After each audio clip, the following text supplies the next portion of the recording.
Ngayong gabi mga kagengging, nandito na nga po kami sa Bulacan. May nagsabi nga po na pasero, may naiwan nga daw pong cellphone at may kasama pang charger. Ayan nga, totoo nga mga kagengging, pagdating ko dito sa gitna, may nakita akong cellphone at may kasama pa talagang charger. Buti na lang mabait yung pasero na nagsabi sa atin. Kung iba yan, talagang wala na yan mga kagengging. Inigay ko nga po sa driver ko at gusto niyang tingnan kung lobat ba, baka mamaya pwede naman tawagan. Nilagay nga po muna namin dito sa dashboard at paparada din po pala kami. Pagkatapos namin dito, dadalhin na namin sa dispatcher office. Yan mga kagengging, tapos na nga po kami pumarada. Dediretso na kami sa dispatcher office para isurrender tong cellphone na may kasama pang charger.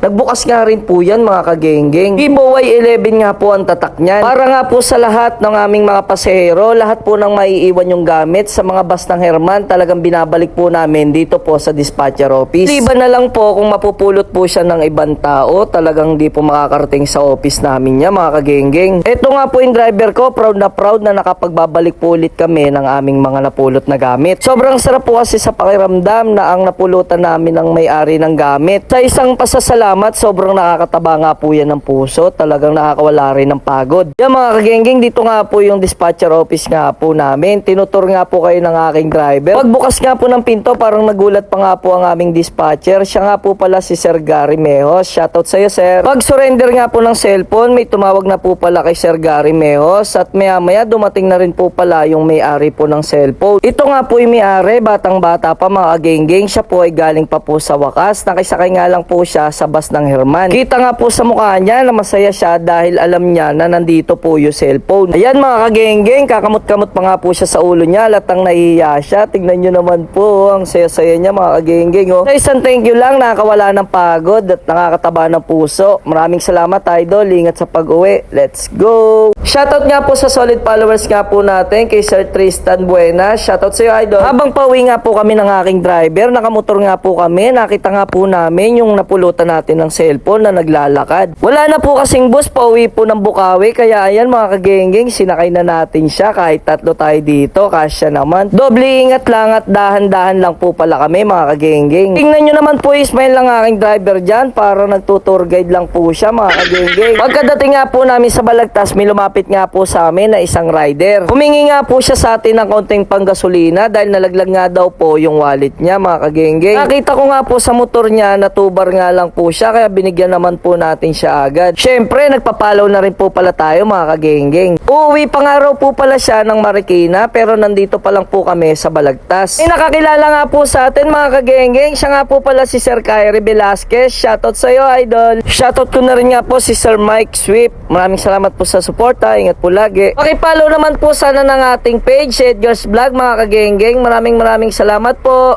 Ingat po tayong lahat. Dito ko na rin po pala tatapusin ang aking video. See you in my next vlog. Bye bye.